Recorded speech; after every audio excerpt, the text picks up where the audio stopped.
Welcome to the Regen Brands podcast. This is a place for consumers, operators, and investors to learn about the consumer brands supporting regenerative agriculture and how they're changing the world. This is your host, Kyle, joined by my co-host, AC, who's going to take us into the episode.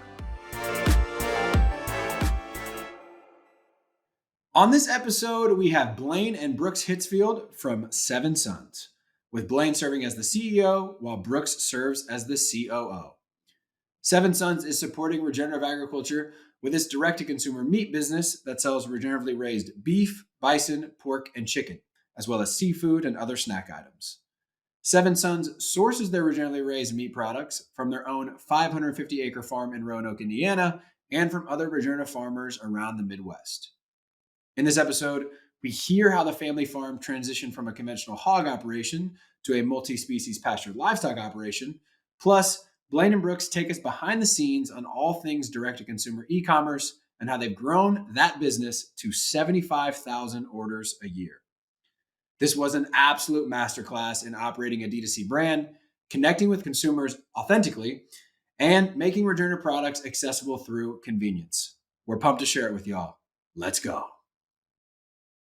What's up, everybody? Welcome back to another episode of the Regen Brands podcast. Very excited today because I got some fellow Indiana people. I got some fellow Hoosiers with me. We got the Hitzfield brothers from Seven Sons. So welcome, Brooks and Blaine. Excited, glad to be here. I'm stoked getting to hang out with a bunch of Midwestern folk. I'm a coastal cat myself, but that's okay. But I'm really excited to have you guys. I just did a screening of Common Ground, and prior to the screening, there was a couple of people in the audience be like, "Oh yeah, we just need to eat less meat." And I'm like, no, you're going to learn, eating the right meat is really important. And it's just, when you spend so much time in this regenerative world, you forget that the massive narrative is still sort of anti-meat. So I'm excited to continue to have that conversation with you two. So before we get too deep into the origin story, give us the quick lay of the land. What sort of products do you produce? What animals do you work with? And where can people find your stuff today? Yeah, I can jump in there, Brooks. Our staple product has always been grass-fed beef. That's what we transitioned to regenerative with on our farm. Has been the grass-fed beef. We've expanded into pastured pork, laying hens, and pastured poultry as well. So we started as a farm and got into e-commerce. Now we're an e-commerce brand. We have about 40 to 50 other producers in our supply chain, and we're 90% completely e-commerce now, home delivery we have about 14,000 active customers. Wow. We ship about 75,000 orders per year right now to home. Damn. So that is our core business. And like I say, it's weird. We've kind of had to change our mindset, from going from a farm to an e-commerce brand, but e-commerce brand that still has a 550 acre farm. So we've got a team of about 40 to 50 people here, all across the spectrum of working on the farm to digital marketing. So I just did some quick math. That's 200 plus orders a day. That is not small time. This is big stuff. Really cool. Yeah, and it's evolved a lot over the years, but we feel like we've had some pretty big breakthroughs by just focusing on that e-commerce piece. Because we started off going to farmers markets. There is still an on-farm store component of what we do. We have a few wholesale clients left, but that's really kind of just died out over the years, just as we've tried to focus our efforts, and that's really been helpful for us because we've been able now to just build a team who's completely dedicated to the direct-to-consumer piece and the digital marketing piece, which is reduced some complexity for us, and it's just helped us be able to focus our hiring efforts and get the right talent. The person that you hire to build out your digital marketing efforts is a different person who you're going to hire to beat down the doors of Whole Foods and get involved in a B2B sale process, right? So we're happy. We might diversify again one day, but we're pretty happy with the direct to consumer business and focus on e-commerce and what that's done for us over the years. Yeah. Don't lose one wholesale customer, because I need to get my Seven Sons eggs at Whole Foods when I'm home in Indianapolis. So you're not allowed to turn that one off. But yeah, it's been really fun to follow y'all's evolution. I think I've only been kind of on the marketing emails and following along for the last 2 or 3 years, but just in that time, it's so evident the entrepreneurial spirit that kind of runs through the whole family. It's so cool that there's legit Seven Sons working on the farm and on the various businesses. And also that y'all are starting to kind of aggregate and pool other farmers and farm families into this thing as well. But I think, Brooks, when we touch base, it was actually used to be a conventional farm, so give us the origin story of just, this is multi-generational. There's been a transition. How did this all get started from a farm perspective? And then maybe also kind of on the business side, what was the evolution there? Yeah, I'm going to let Blaine go ahead and take off. Blaine, I think, we just recently we finally are doing team orientations now because the business has evolved so much. It's like people join, they think they're working just for a farm, but then once they get involved, they realize there's a lot more going on. And we had our first one last week, and Blaine did a good job on the origin story there. So Blaine, I'll let you kick it off and just kind of get back into maybe how mom and dad started it and where it's arrived at today. Yeah, there's kind of the origin story of the brand and business, but really going back, the true origin story goes back 40 years when my parents got married. They purchased our 20-acre farm. We're now 550 acres, but originally a 20-acre farm that had about 1,000 acres of row crops that they could lease as well. So they purchased the farm from an existing conventional farmer. So at that time, my parents were into conventional hogs, selling to IBP, which is got bought by Tyson, and then we had the row crop business, and it was a tough business for them. The economics, they were swinging it, but it wasn't great economically for them. But then, so they purchased in the early '80s when they purchased the farm. And so we kind of went along for a decade and a half. And I would say on early 90s when my mom actually was diagnosed with a pretty severe autoimmune condition. And so, I mean, you hear this in people's origin stories a lot, is it takes some major life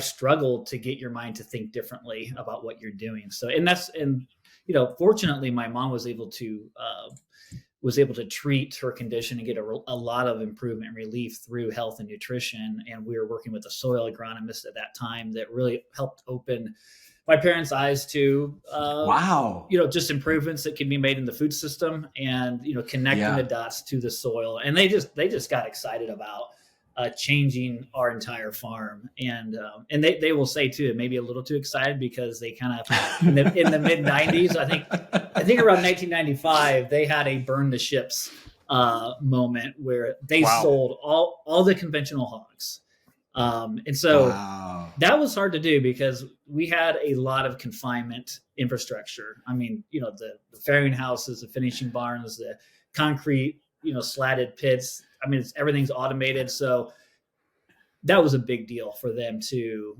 They had invested all of their life savings in that. They purchased that operation from an existing farmer. And so that was really hard for them. So then that triggered, this transition into regenerative practices. And we started taking our row crop ground. They converted it to perennial pastures, building fencing infrastructure. I think we have 20 miles of fencing, close to 4 or 5 miles of underground water line now. But so not only did we lose the cash flow of the hog business, which was the main cash flow for the farm, then we're reinvesting in cattle and infrastructure.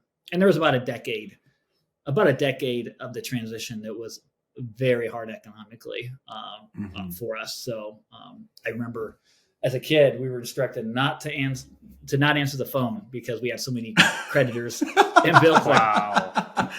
If you work for John Deere Credit, you might remember the Hitzfield story. You're listening to this. And then so it was really our backs were up against the wall economically because my parents were making this transition to focus on quality, and the first thing they discovered is the commodity system doesn't reward quality; it rewards quantity.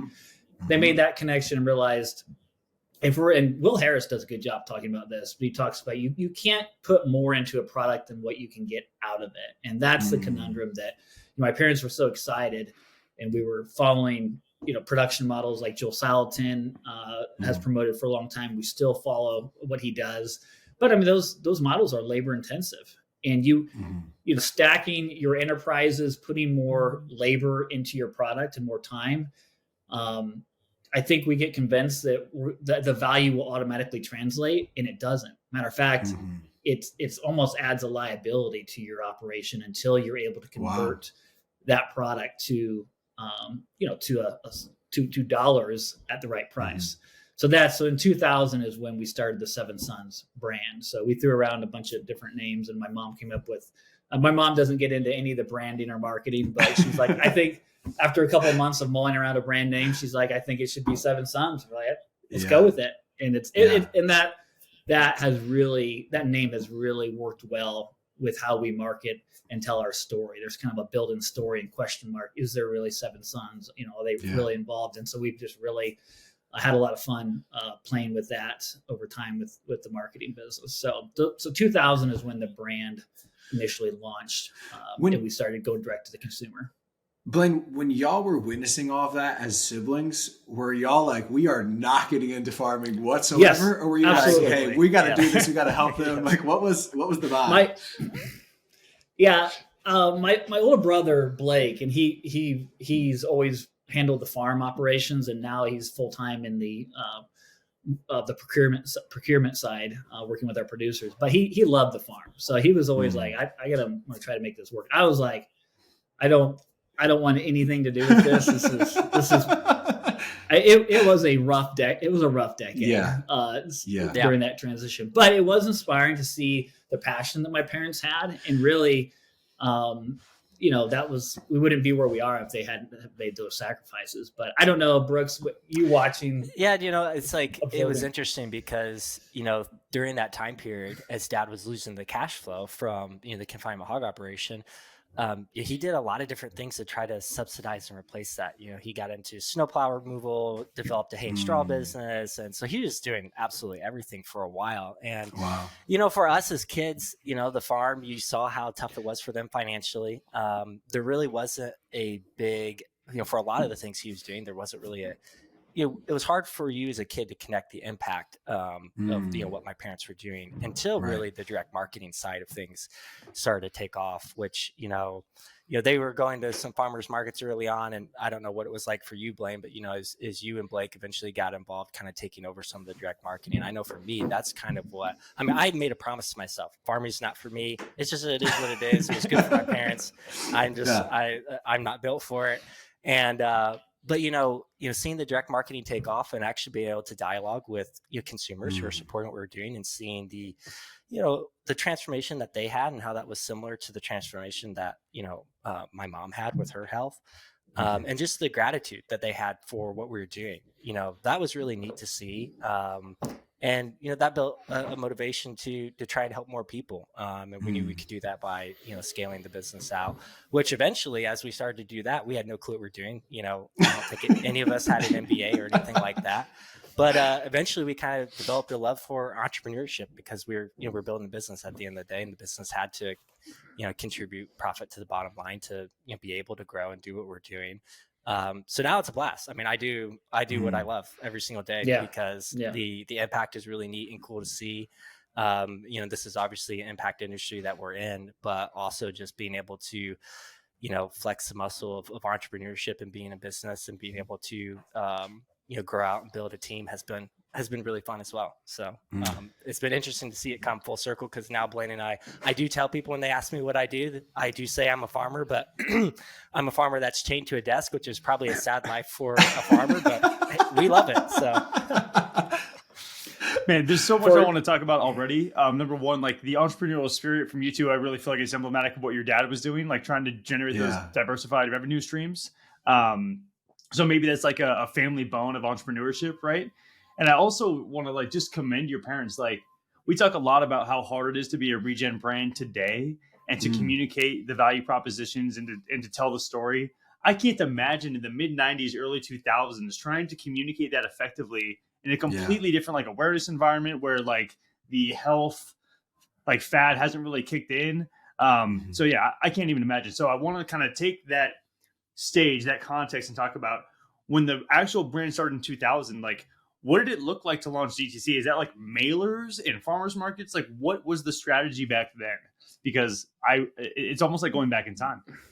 The strategy at that point was just throw anything at the wall and see what sticks. And we started with farmers markets was the first thing that we started with. And I guess back up. I guess we did sell eggs out of the front door of the farmhouse. So that's where the egg business started. The front door of the farmhouse. We then took a stab at farmers markets. Never really found success, but we did it for 4 or 5 years. It's just kind of that first step that everyone does, cutting their teeth. It is great to be able to interact face to face with consumers. So it was a good experience. From there, we really focused on, we live, the farm here is 15, 20 minutes from Fort Wayne, Indiana, second largest city in Indiana, 200,000-300,000 people here. So we did develop a strategy with migrating customers from farmers markets to our on-farm store. So we kind of had that strategy going for a little bit, but it wasn't long. I would say within our first 5 years, we realized we were going to get burnt out just doing farmers markets. And around 2006, I think, is when my brother and I, we got married, we were starting families, and it became evident that if we were going to stick around, we needed to find a way to scale the business. So that's when we really started transitioning towards how can we leverage, moving online. And at first it was just how can more people find out about us and come to our store. And then it became evident that we needed to get into buying clubs, because when we launched our website, I think it was in 2005 or 6, it became evident. I mean, back then, so, Kyle, you were saying how hard it was back then. It was hard, but also the competition was very low. So that became, the internet was a perfect place to capture that niche, because someone did a Google search in Chicago, and we were one of the first websites that came up. I mean, you didn't even have the retail stores that were trying to get those keywords. And so we had a lot of people driving from Chicago, Indianapolis, Anthony, driving up to the farm, bringing their coolers and coming to our on-farm store. And so then we started, those customers, said, can you get a pickup location of some kind in our city? We'll help you out with that. We'll provide a pickup location. And that launched our pickup location business. And I honestly feel like that kind of, I think, gave us enough of the motivation to actually, take a swing at this thing in a bigger way, because you're right. It was super frustrating at the farmers markets you felt like you were on an education tour with everyone who came by the table.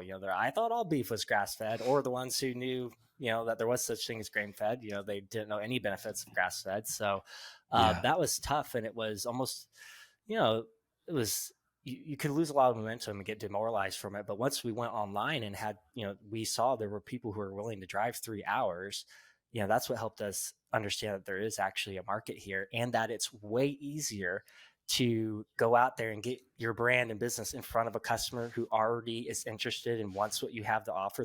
They're pre-sold, right? They're just looking to get access to the product, versus, going to farmers markets. And we encourage farms even today, new people who are getting into direct marketing, to really not get lost on that education piece. I think it's great if we can help connect dots for consumers, but things get a lot easier when you can just get in front of a customer who's already convinced of what, that they want to support what you're doing.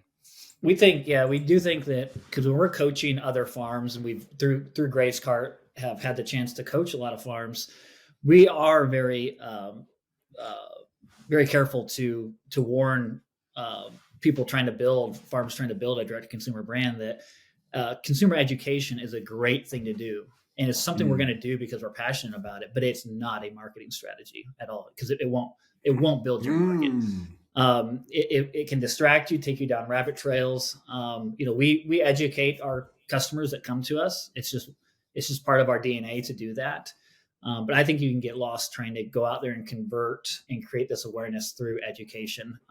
For us, we just don't believe it's an effective marketing strategy. So super interesting to think about how that applies to like Regen globally, right? And how we heighten the awareness of it and the customer appreciation or value of it in the actual purchasing of the products. I mean, we've gone around and around talking about that, and it's like, customer education actually isn't effective for driving purchase, but we also need to do it. So like, which one, you're like, what's like chicken and egg there? We need to do it, but we can't just rely on that strategy. You can't get into it you can't get into this business thinking that that's going to be a marketing strategy. You got to do something else to go get in front of a customer who's going to support, pay the price that you need. Because you can also get stuck, I think, with the wrong mindset, trying to educate a consumer to buy from you and attract almost the wrong consumer, people who are really price sensitive, and that makes it harder for, I think, folks in this business to charge what they need to in order to sustainably be able to reinvest something back into some growth to get in front of more customers to be able to further the impact. Yeah. I think that was the key distinction, Brooks, that you were pointing out is that's what it felt like we were doing at farmers markets, is just trying to educate consumers versus getting online. Now we're just positioning ourselves to be found by those already looking for what we offer. Gotcha. Already, as Brooks mentioned, pre-sold. That was a pretty big turning point for us in our business. We like to make that distinction just for others that maybe follow on our path. So don't stop educating. That's what we need to be doing, but don't stop short of pursuing other strategies to grow and scale and get in front of more people. Yeah. Right. So, don't make education your primary marketing lever. Right. Exactly. Yeah. Right. Mm-hmm. So the big e-commerce breakthrough then came sometime 2005 to 2010, if I'm following correctly from a timeline perspective, then, Blaine. Yeah, I would say it really was kind of brewing between 2005 and 2010, and we weren't doing any shipping at that point at all. We were just doing those pickup locations. So we had close to, by 2010, I don't know, Brooks, we probably had 20 pickup locations within a 3 to 4 hour radius of our farm. And I think at the height, Brooks, before we closed pickup locations down during COVID, 53. We had 50. Brooks remembers. Yep. Brooks remembers. Yeah. Wow. It was 53. Anywhere we could get to, have a driver get out in a day, make 3 stops, meet customers at each location for, an hour to 30 minutes, and then get back home the same day. They're long days, 12 or 16 hour days. So we're getting to places like 3.5 hours or 4 hours to the north side of Chicago, down to Cincinnati and Louisville. But 53 locations. And that really did, it gave our business wings from an accessibility standpoint. But, and we really hesitated to get into, shipping, and logistics world was intimidating to us to figure out how to get a frozen product delivered to a customer's door safe and sound.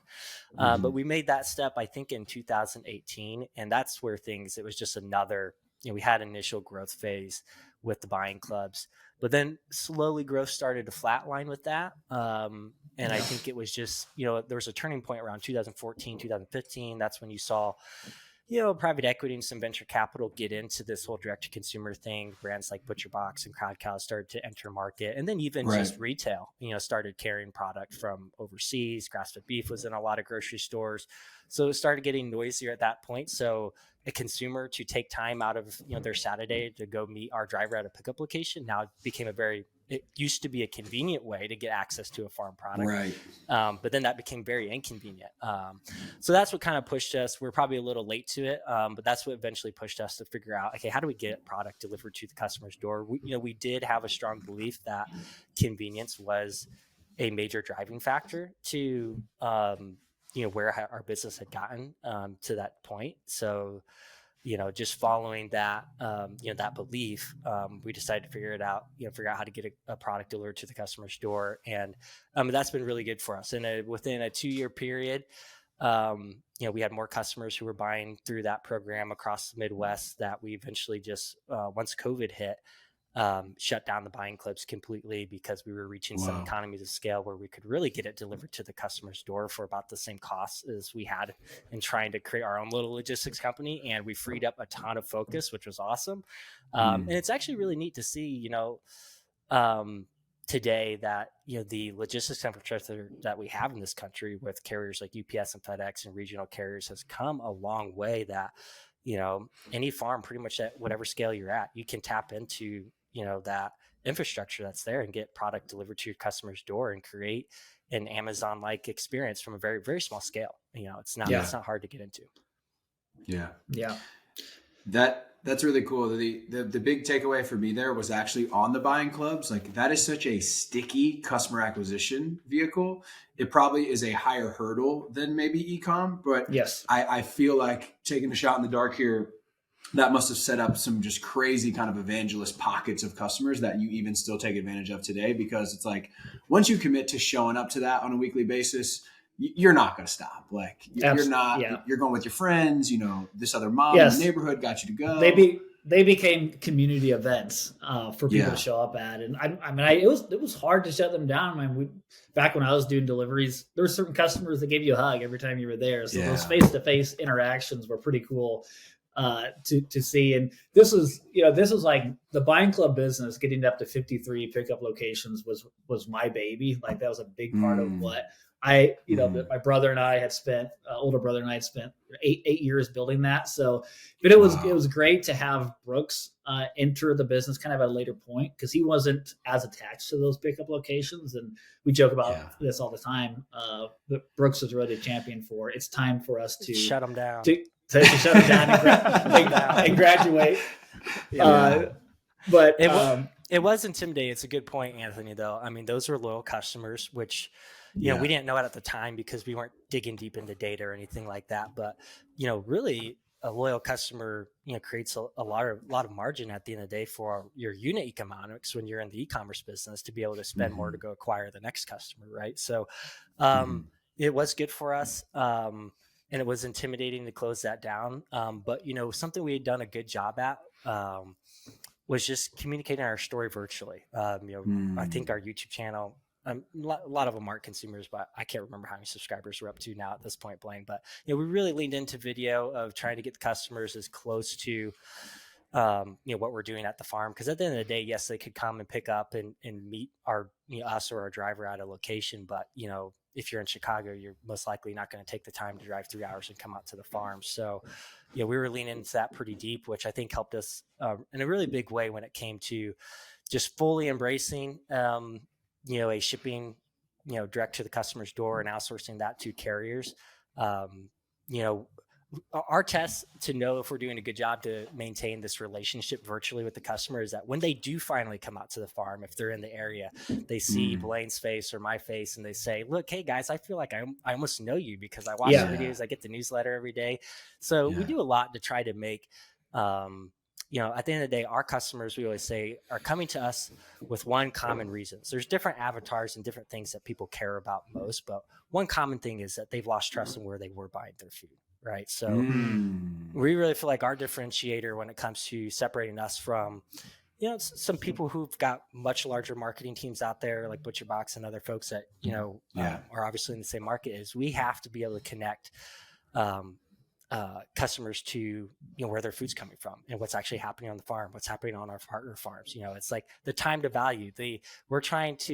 That's the value they're after. So as quickly as possible as they land on the website, they join our email list, we want to get them connected to what's happening actually on the farm level. And that's made a big difference to creating a loyal customer base and gives us the ability at the end of the day to put more into, going out there to capture a new customer.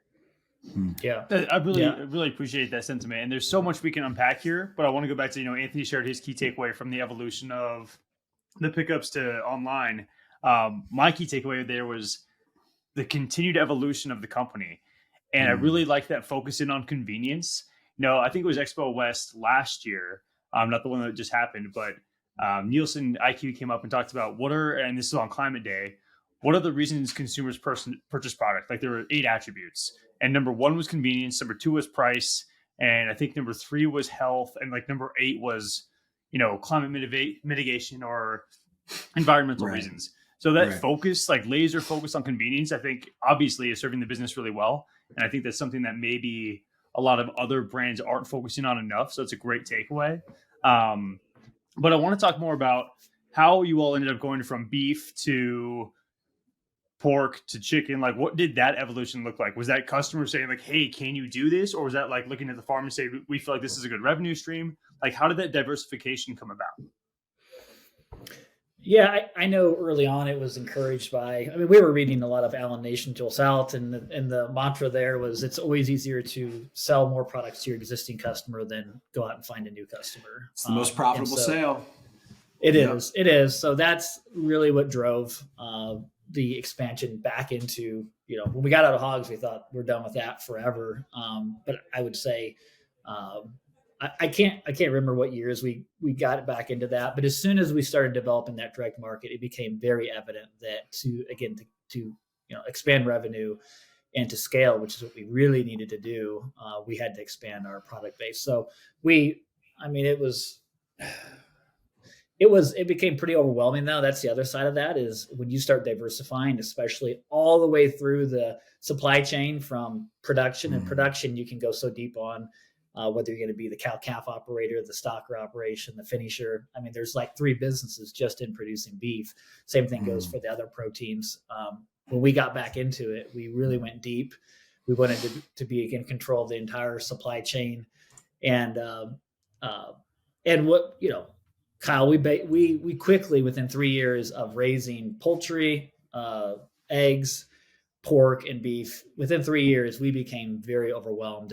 And we've actually, when we talk to other clients, we talk about the idea of death from diversity. So diversity is a great thing. And when we talk about diversity on the farm side of things, I always try to make an important distinction when I'm talking to other farms that follow what we do. There's a big difference between ecological diversity, which is always good, and business diversity, which isn't always good. So there's ecological diversity is it's complex. It's complex, but business diversity can really overwhelm you, and your greatest resource is your management capacity, and that can get spread pretty thin really quick. Trying to emulate that whole stacked model enterprise that we were trying to do. So we realized there's a balance between diversity, business diversity, and scale. So I'll say all that to say that we found out within 3 years we needed to have stronger partnerships with cow-calf producers, farrowing operations to buy hogs for finishing here on our farm. So that kind of started our initial, we need to build a producer network, which has been a big part of our impact and what we do here, because when we started our transition into regenerative, we did not have a premium market to go to. So there was that 10-year struggle. And we feel like a big part of our impact now is to be able to take away, if a farm wants to get into regenerative production, we can really help with that transition by having a premium market for them. It's not going all the way to the consumer, but we're also taking a ton of the headaches out of the equation for our producers as well. So that's, like I say, but our impact, when we think about our impact, it's bringing trust back to the consumer. It's helping other family farms reduce that learning curve and ultimately regenerate more soils as we're making that impact. Yeah, that's the power of brand. That's what I love about a lot of the livestock brands that we have featured, is you have to have some degree of scale and aggregation to create those kind of outcomes for the family farmer that doesn't want to do all of the work on the marketing and the branding side. And it's not necessarily that scale and aggregation are bad. It's the way we've done them in the past that's bad. So I always like to just flag that of like, yes, that's good. Let's just do it the right way. Blaine, a question that's coming up for me is like, we've done the comparisons of conventional versus regenerative for, I think, almost everything that y'all grow. So that doesn't feel as the right question for today's episode, as much as what was the hardest livestock operation to do regeneratively, or maybe even still is, of all the animals? I mean, poultry, I feel like, specifically meat production versus eggs. Especially with where we're at, in the more northern climate in Indiana. You look at, weather can get pretty rough from October to April here. That's a long window when you're trying to get a customer to purchase year round. So the seasonal nature, I feel like poultry's been the most difficult for us over the years. Yeah. And that seems like really price compressed too versus some of the other commodities at the end market perspective too, right? So that's an issue. Absolutely. Yeah. And processing is just the other bottleneck. Even if you figured out how to do a seasonal supply chain or to produce year round up here in the north, now you've got processing bottlenecks like crazy. And Yeah, we feel like our head was kind of buried for quite a while. It's also very labor intensive to do pasture poultry. Yeah. So it's we don't have all the answers there yet. I would say it's the trickiest equation right now that we haven't solved. And I think a lot of us in the pastured poultry business are just kind of have our heads buried in the sand that we're trying to pursue something that has a lot of problems and scale issues. So I commend what Paul did with Pasturebird with that partnership. A lot of people didn't like it in our industry and our little farming movement, but those are the types of problems we have to solve, puzzle pieces we have to solve if something like that's going to move forward. So Agreed. I want to hone in on why poultry is such a problem, because we had a great example like Cook's Venture, who was trying to do all the right things, and maybe didn't have the perfect equation, but went out of business. So it's very clear that this really is a problem. And is that primarily because, number one, poultry requires a unique housing environment, their lack of ability to forage for the majority of the calories? What are the key issues with raising them the right way in a regenerative system? When we've looked at the economic equation over and over, it's really not, we can figure out the production side. I think it is important that it takes place in the South. Trying to figure out up here in the North 6 months of a supply window and trying to cash flow a year-round supply it's not a great recipe. So, we think in order to be successful with pasture poultry moving forward, the production needs to take place year-round in the right climate, a warmer climate. And we can solve that. The trickier one is scaled processing. When you look at the cost per pound that we end up with for processing, it's just a night and day difference from these huge automated plants. Yeah. And that translates all the way down to the consumer, like what you were saying, Anthony, the price disparity for what someone has to pay for pasture poultry. It's all, it's quite a bit different than grass-fed beef. You might need to spend, I don't know, double the price for, good grass-fed beef directly from a farm versus what you can get conventionally at the grocery store. But for poultry, it's 4 or 5 times. Yeah. It's more than that. Yeah. So gotta really love chicken to pull that off. Yeah. I don't eat that much poultry anymore. I just literally eat grass-fed, grass-finished beef and bison probably 90% of the time for that reason, unfortunately. You brought processing up twice. I wanted to make sure we touched on this. You got a ton of animals, species. You're sourcing from different people. What has the processing journey been like? Because we know that's usually a big bottleneck. Are you doing some of that yourself? Are you doing all of it with partners? What does that evolution look like? Yeah, we've been very intentional not to get into the processing business, even though it has become it's been tempting, especially when we're harvesting close to probably by the end of the year 1,500 to 2,000 beef animals per year. So there is an opportunity to get into that. Same thing with hogs. But no, we've that's been part of our intentionality is to stay focused. So we've veered away from that. So we've been very fortunate. We have a processor. Our main core processor is in Grand Rapids, Michigan. The name of their company is Byron Center Meats, family-owned business. But very fortunate. They're 3 hours from us. So initially making the switch to them was a little bit hard logistically. We did that roughly about 12 to 13 years ago. But they have been our anchor partner. Without them, our business just wouldn't have, I don't think, had the ability to grow and scale, because prior to switching to Byron Center Meats, we were state inspected. And that's a lot of farms that follow our path are doing what we're doing. They're stuck with state inspected facilities, which is a real bummer. They can't, expand beyond state lines. And even just from a capability standpoint, it's really important. We say our three differentiators that make us unique is quality, authenticity, and convenience. Well, the quality piece, there's obviously, a lot of that goes into the production side of what you're doing to raise a quality product that is consistent. But then a huge piece of it is just the processing side. At the end of the day, as consumers, we really value consistency, and that's not easy to do from a production standpoint, but it's not easy to do from a processing standpoint as well. So find a processor that has capabilities to get the value added products that a customer wants, the packaging, it's going to hold presentation well, is in a frozen environment, direct to consumer, it's a big deal. So that partnership is huge, and something we encourage a lot of new farms getting into this is, look, at the minute that you feel like you have enough demand that you can swallow traveling 3 or 4 hours to get to the right processor, it'll make a world of difference, because you can't scale and do this without the right processing partnership in place. Blaine, were you saying that state facilities, you have to sell that product within the state? Is that what you were saying? Correct. Wow. Yeah. So you have to go to a USDA inspected facility to be able to sell across state lines.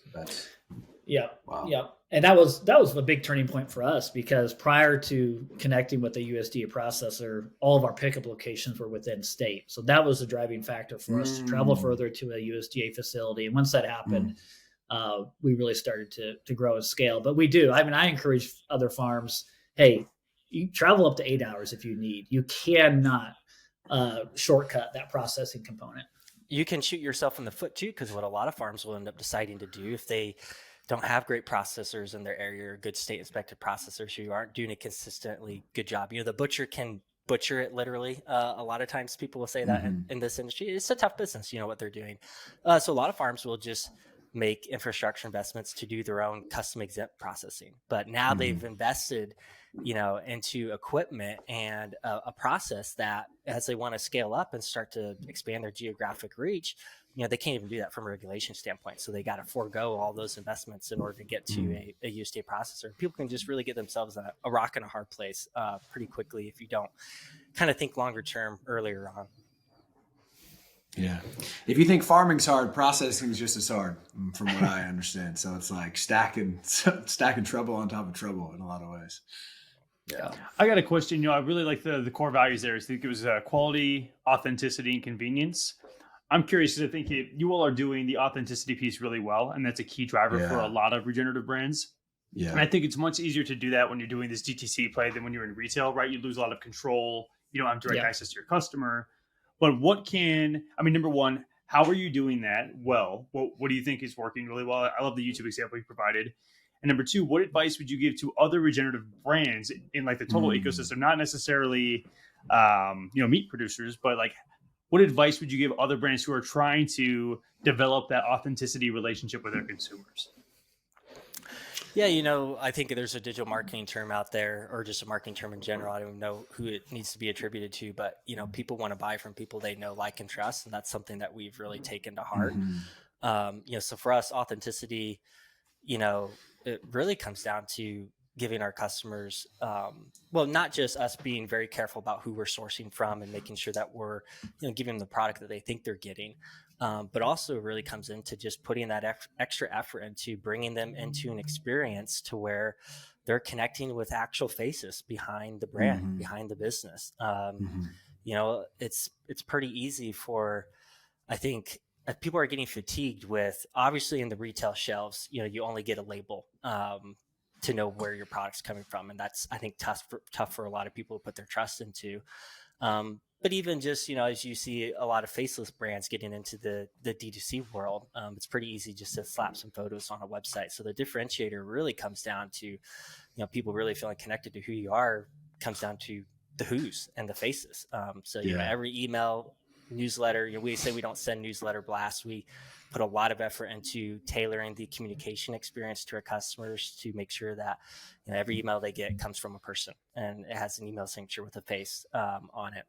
And leaning into video. Video has really been and there's an art to it, that you'll start to develop the muscle over time to start to understand. Okay, when it comes to video length and attention spans that people have online, you'll start to optimize that stuff. But at the end of the day, you gotta get in front of the camera and get in front of your customers and give them a face to connect to the brand, not just the logo and not a corporate experience. I think it's just harder that way. Man, Yeah, I and love that even answer. It's sorry, Blaine, go ahead. I'll expand afterward. I was going to translate that even to our eggs that are in Whole Foods. We do have a little a card that's in each carton with a QR code to scan that takes them, like Brooks is saying, directly to a video. So we're immediately trying to make that connection. But it is increasingly difficult at the retail level, and it's I think it's part of the reason we do feel like authenticity and our ability to tell a story is an unfair advantage we have. And so we have been intentional about recognizing e-commerce and digital marketing is a really strong platform to get that story out there. But you see other brands doing it even at a retail level. But we like to say pick your channel. We haven't done a ton with social media. We have a social media presence, but that hasn't been our channel. We've really championed, Brooks kind of alluded to it, but email marketing. We've invested a lot in our email marketing platforms, our automations, and just making that experience as tailored as possible for our customers. And it's important to lead with it too. I think there's a recency factor that people are looking for. Like this is what they're looking for when they're out seeking a brand like us. So in the software world, there's a metric that people like to watch. They call it time to value. So like how quickly can we get a new user when they're experiencing a software product to get to an aha moment? Well, for us in this business, that aha moment is feeling like I know who I'm buying from. So we try to, in any environment, like what I was talking about, even in retail with the eggs and Whole Foods there, there's a QR code to go to a video. We're looking at that time to value to really, and there's we use a cardboard carton that allows us to print on the outside and the inside just to get more real estate to help tell the story a little more. There's a family photo in there. So telling your story is important, but we don't really focus a lot of it on social media because a lot of people don't find us through those channels. So when it comes to that, tapping into the recency factor, looking at where do people find you first and making sure that you're putting some intentional effort to help them see a face as early as possible is important. Yeah, I really love these answers for so many reasons. On the last episode, it was just AC and I. We didn't have anybody else on it. We were talking about the importance of the in-the-room human-human connection we were able to make in person. Yeah. And what I love about what I'm learning about Seven Sons is it almost feels like the brand is the conduit to the people. And you're developing that like human-to-human relationship via the brand Seven Sons. And I think especially in this day and age, like it's hard to want to market yourself, right, as a brand, and there's some risk that goes along with that. But you all seem to be doing that in a very authentic way, and I mean the results speak for themselves. So I think there's a huge lesson to be learned. I've been selling food for decades, and I've seen some brands who focus way too much on the personality, and some who don't talk about it nearly enough. And you all seem to have figured out how to walk that line the right way. And maybe the benefit is that there are Seven Sons, and there are that many people who can sort of play that human-to-human role, right? So it's not just one person. But I think it's a key takeaway that, again, every brand listening should really try to figure out how to walk that line. Well, and to give everyone more confidence too, is it really is, I view it as a little bit of a macro trend. You see there's a huge shift, in the economy where people are leaning on buying from people they trust. So that's where the whole influencer, and brand ambassador, channel has really developed from, is people are buying from not necessarily brands and putting their trust in brands, they're putting their trust in people and influencers who are pushing products. So, that's been a trend that's just continuing for a while. So if you can do that as the brand, it shows people are buying through trust. Yeah, I'm really happy you brought that up, Brooks, because what's coming to mind for me is like the connection matters more than the content. As someone who receives all of y'all's emails, like it's always Blaine at the bottom signing off. And it's not some overthought, over-designed, crazy coded email with colors and all this other BS. Like it's literally just a simple message that's important, that matters, that creates that connection to the brand or the products or whatever kind of the offer is or whatever it may be.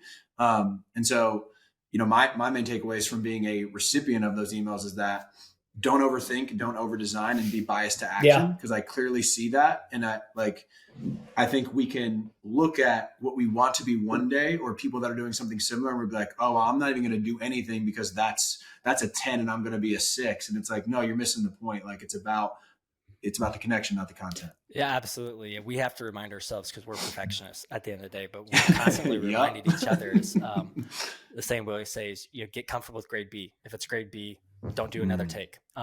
Because honestly perform better typically than the times that we've put a budget together to put together this video that was overproduced. And at the end of the day, I think sometimes you can lose a connection piece with that. So yeah, authenticity that comes out in grade B, right?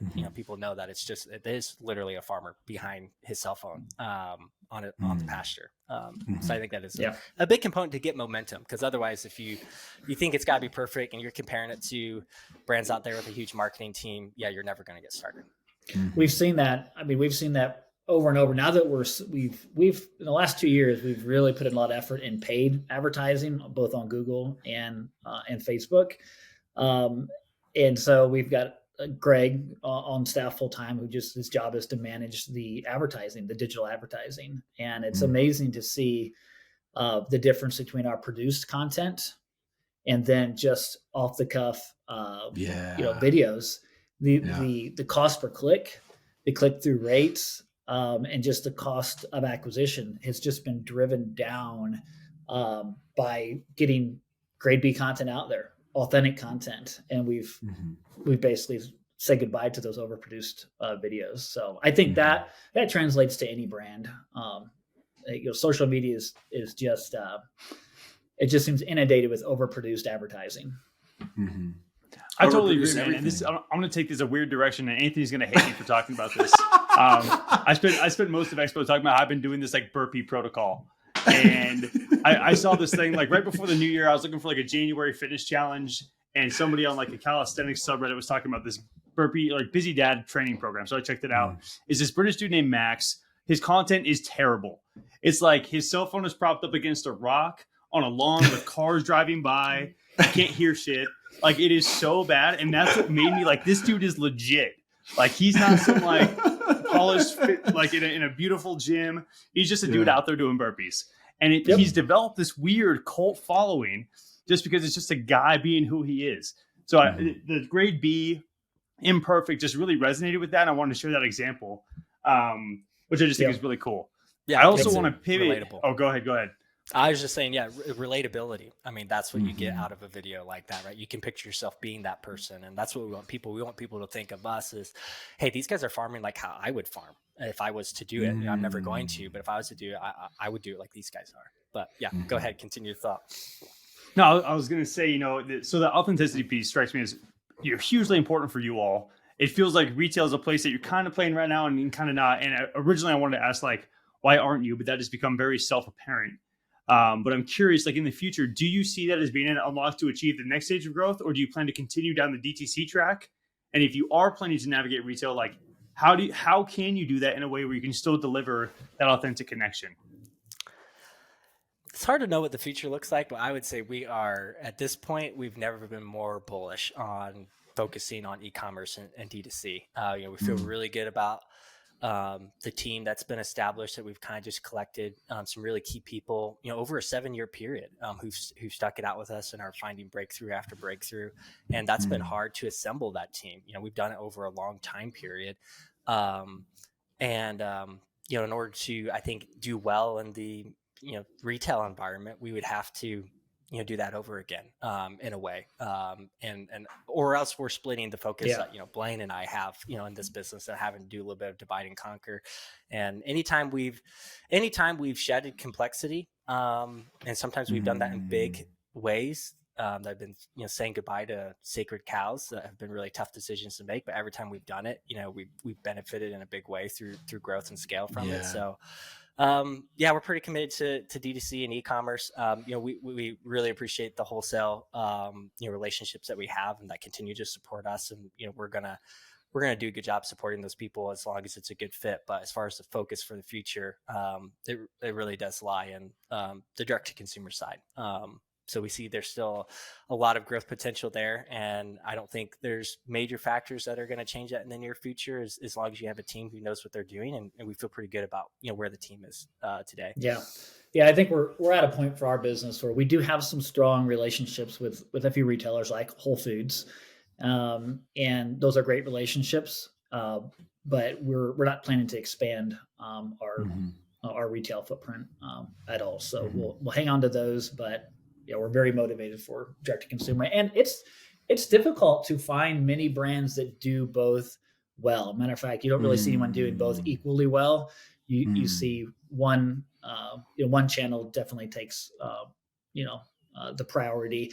There are synergies that can exist. I mean, our actual retail relationships, say with Whole Foods, with some other bigger companies that we work with, they really were developed through the awareness of our direct to consumer brand. So, Wow. so it is interesting to see the synergies between the two. So I think that's the biggest question I would have for anyone that's doing both is what's your strategy for the flywheel between the two brands? And you really need to pick which one's going to be your main focus, or else you're basically building two different businesses. It can drive your team crazy, trying to figure out how to focus on direct to consumer while trying to build a consumer brand. They're just entirely different businesses altogether. Yeah, it seems like so many brands are almost just using it as a marketing channel now. They're actually not expecting profitability out of it, which I find it really interesting and would love y'all's thoughts. And I don't know how well formed this question is going to be, but the barriers to entry on D2C are basically non-existent. And the information on what you should be looking at, the metrics, how to do it, all these vendors and outsourced services is a commodity at this point. I mean, you can find all of that. Doesn't mean it's going to work. Doesn't mean it's going to make money. So we've heard all this rhetoric around like after iOS 14, it's been so hard to do customer acquisition. I'm just like curious, like what is top of mind as y'all operate that business? And maybe could you dispel some myths that are out there that maybe don't apply to y'all's, or just like high level macro strategy thoughts on like the D2C stuff moving forward? It was not a well-formed question, so take it wherever you'd like. I think like one thing that we have leaned into well over the years, in a lot of different creative ways, and will continue to do it, and believe that it has to be a big component of our strategy, or else scale won't work for us, is retention. The business we're in, being vertically integrated, working with suppliers and producers who obviously need a premium for the effort that goes into raising a quality product and putting more into that. Margins are tight, so our ability to go out there and continue to put fuel on this rocket ship and continue to grow the business, go out there and acquire the next customer, it comes down to our ability to keep a customer buying again and again. So the main metric we watch is our TMV, 12-month value of every single customer. So, we've invested a lot in the reporting on that. I mean, it's hard to get down to numbers like that actually. But that's a number that we watch religiously to make sure that it's going up, because we know, and it tells us, we know that, having an authentic brand, getting in front of our customer, those things are helping, but it's hard to actually find a metric to know, okay, how well is it helping? So it gives us a good feedback loop of what we're doing well. And then ultimately tells us how much can we go out, how much do we have to spend to go out and acquire the next customer before this whole thing doesn't work. So getting the numbers in place to do all that was a big breakthrough for us, and really gave us the confidence to actually go out and get confident with a large advertising budget going to Facebook and Google. Otherwise, we in the past we just never did have that confidence, because we didn't have the data to tell us how much can we go out and spend. Yeah, anytime I'm talking to another brand trying to scale, especially with paid digital advertising, generally nobody brings that back to or has the ability to bring that back to their lifetime customer value. And if you can correlate that back, the confidence you end up having is pretty strong to start competing with the big guys. And really, I think there's two ways to make advertising work. You either have to get your cost of goods down, and so you see brands like ButcherBox that have been successfully been able to do that, and they're pretty.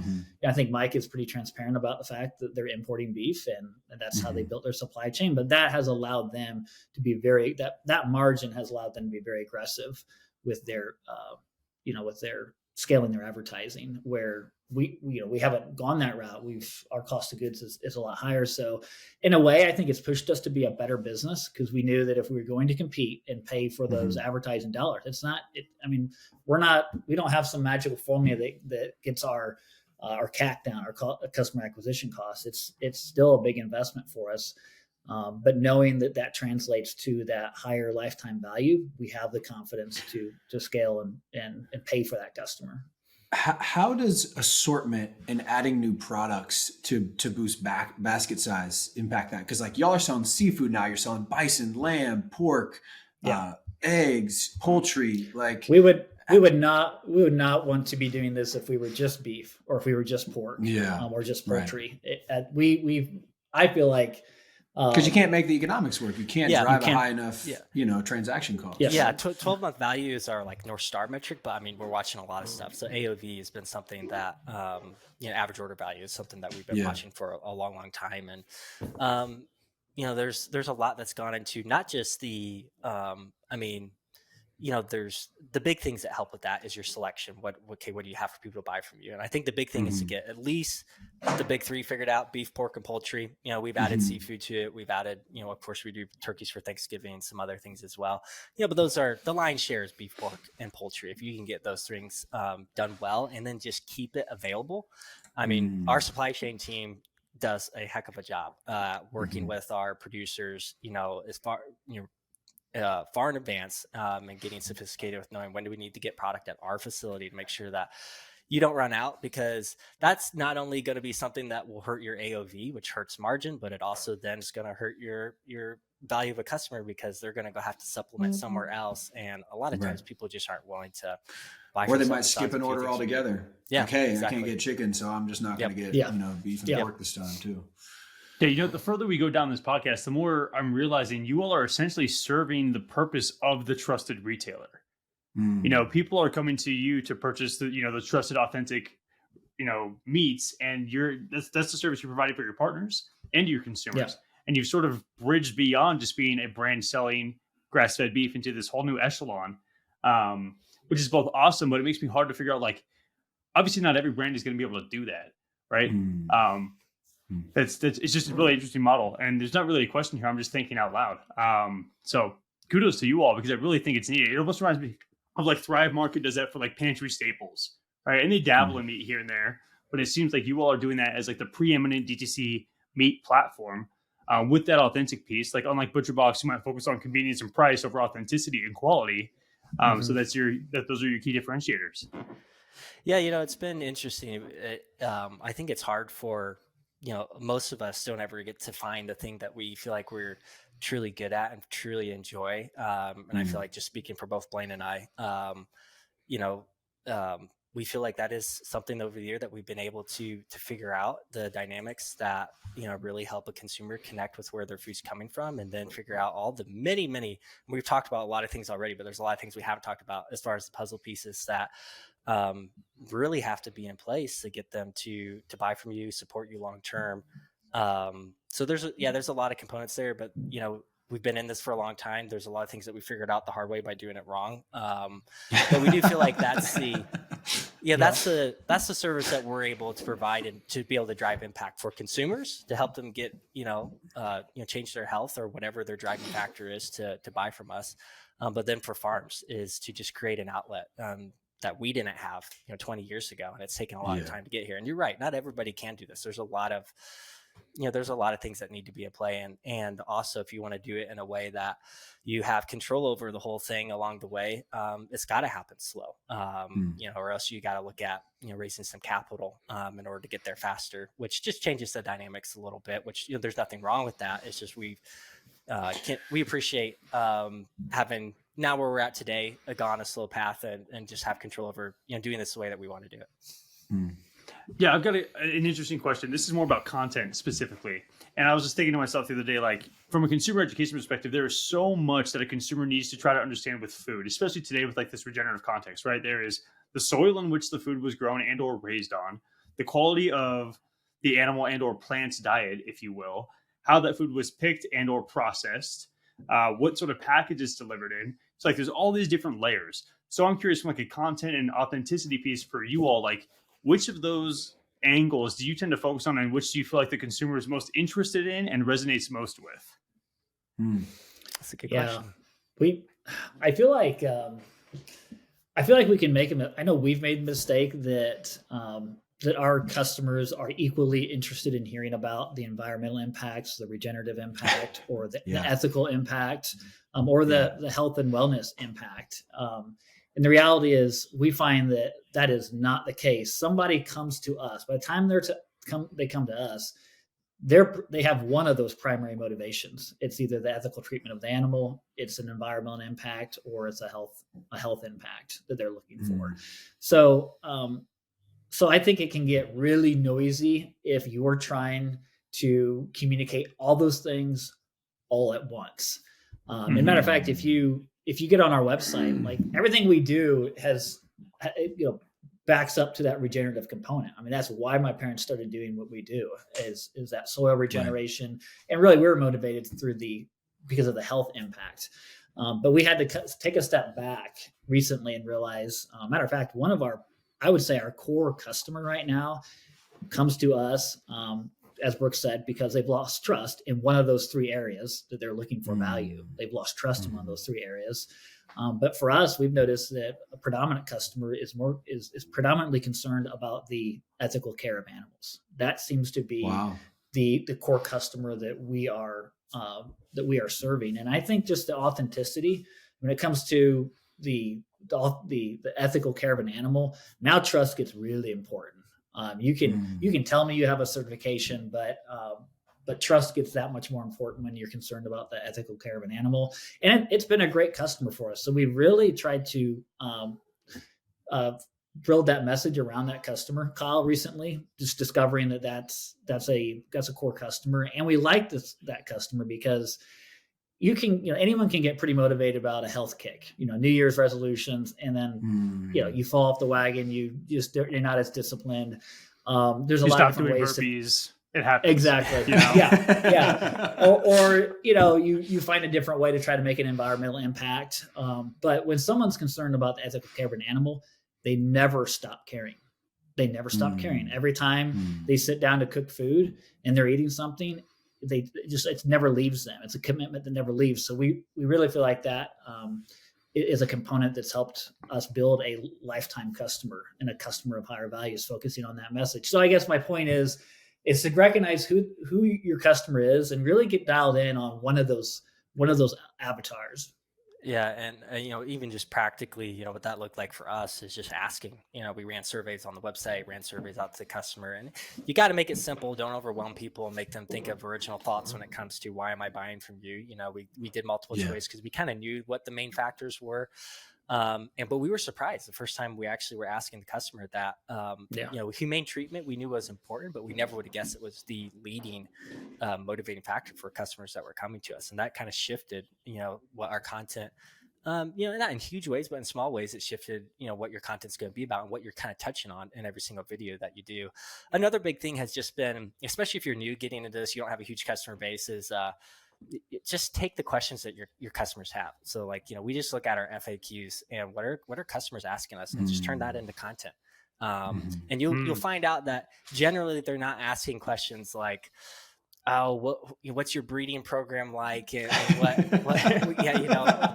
they don't ask you to geek out on that stuff, we love to geek out on. And sometimes we can go too deep there when people really don't care and you're going to lose them.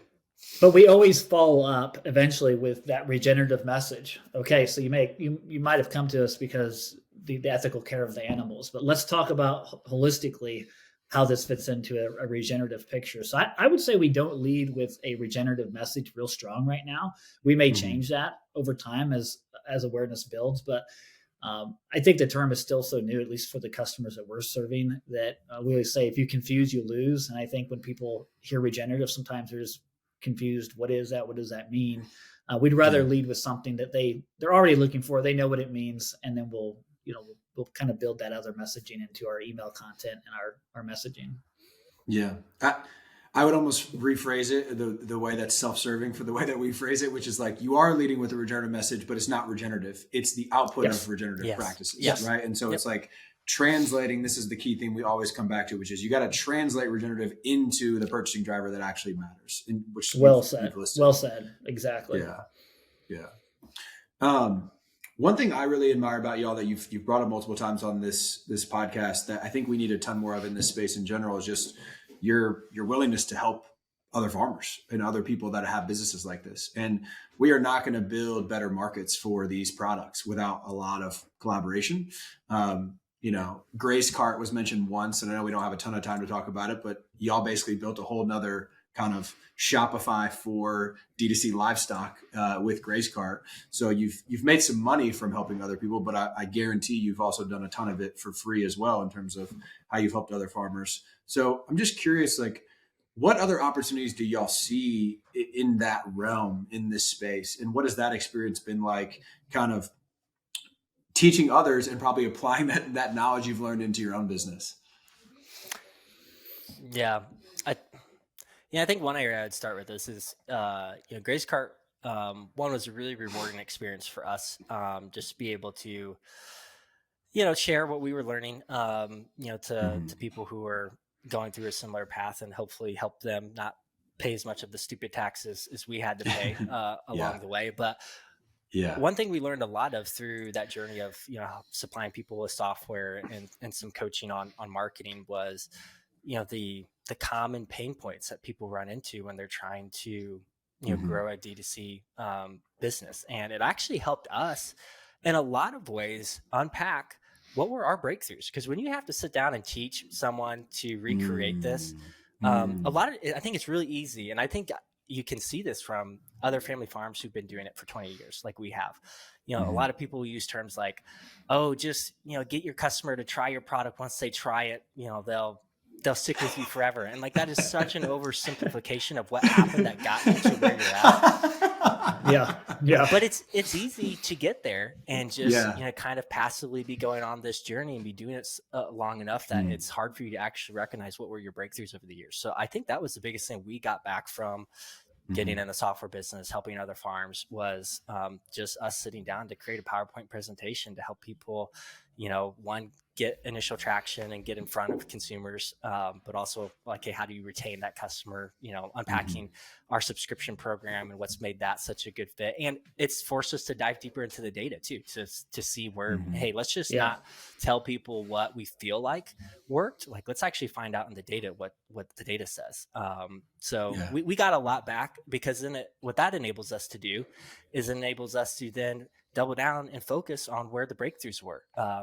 I can't tell you how many times Blaine and I have sit down to build a marketing presentation for other farms, and we're talking about what we do. And, there's something unique that maybe we had in the customer experience for a long time. Or like, I'll ask Blaine, I'm like, hey, are we still like including a free gift in all of our customers' boxes? Like, oh no, we got away from that for whatever reason. Like, we should get back to doing that, So it's given back to us in a lot of big ways. Teaching is one of the best ways, I think, to learn and even just get, better insights to what's working well. I'm grinning, like, thinking about the implementation fee for this software. Like we're getting sold, confetti. Like, we're getting sold an ERP system. For those that aren't watching, we just had AI confetti from the video.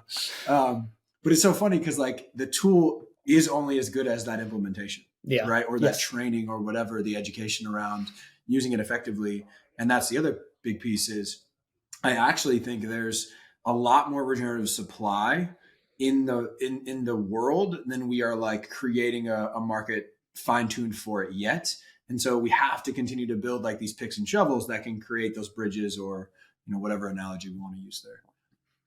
Yeah, what I love about the education piece too is it forces you, like you said, Brooks, to like double check the data. Like, what did we do that was successful? There's something about operating or comprehension versus like mastery and teaching that it's like a different level up to force you to like look back at your business and what was really successful, to distill out like the key focuses, right? So that education piece is fantastic, that you offer those free services and that you're coaching other people up, but it's also inherently good for your business too. So it's forcing us to understand our business. And we talk about those other farms. One of the simplest pieces of advice that we've ever given farms, and we remind ourselves to do ourselves and with our team, is be your own customer.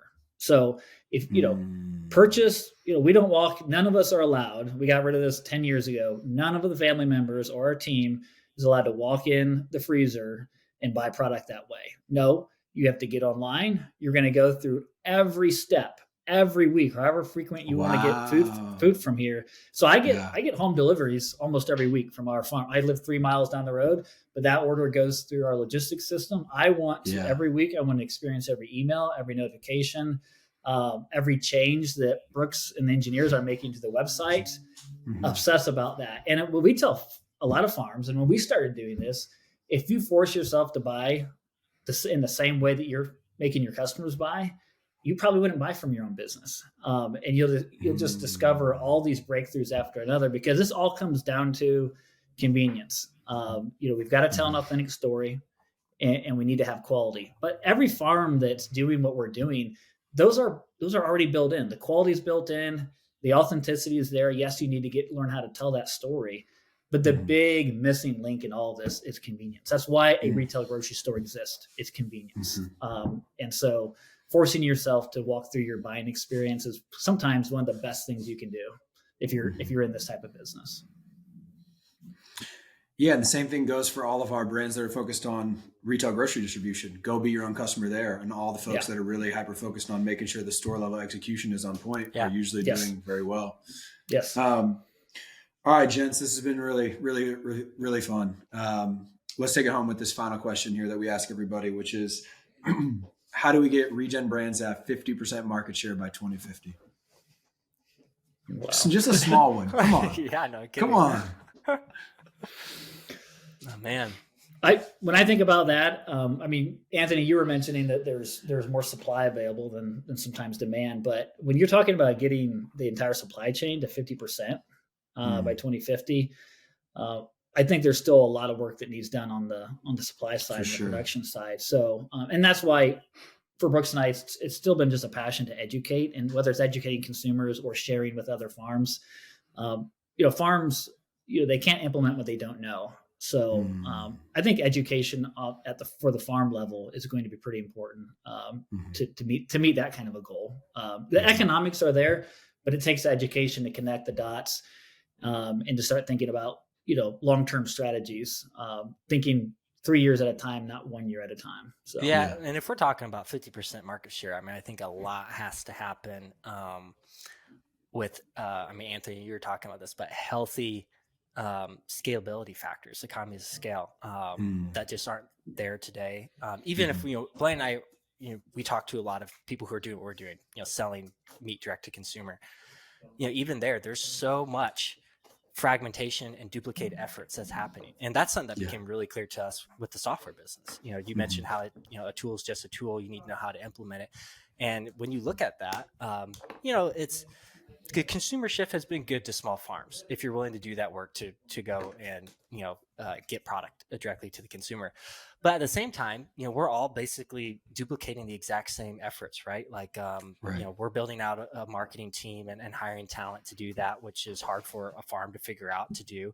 But if you want to be successful, you got to go out and do that, right? Yourself. You got to build a separate marketing team than what Seven Sons is building over here. So it's super fragmented right now, and I think there's an opportunity for a couple of people to create some platforms and just some outlets to be able to drive more demand and be able to get some scale there. A healthy scale. Don't sacrifice the quality. You got to have your key boundaries that you're not going to sacrifice. That's where I think core values are really important to your business. But at the end of the day, scale is going to have to be there in order to get 50%.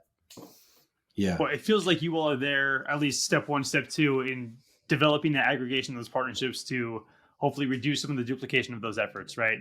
But like Anthony said, this has been an incredible episode. We super appreciate everything you all are sharing. I do not mean to diminish farmers and or people from the Midwest, but you all are schooling a lot of our regenerative brands in the way you're thinking about your business and your marketing efforts and like that. So just really appreciate you sharing your knowledge. Want to give a shout out or an opportunity for all of our listeners to go to the website. It's sevensons.net. So please go there and check it out. I just signed up to receive the emails. I'm really excited to get plugged in. And thank you both for the time. This has been awesome.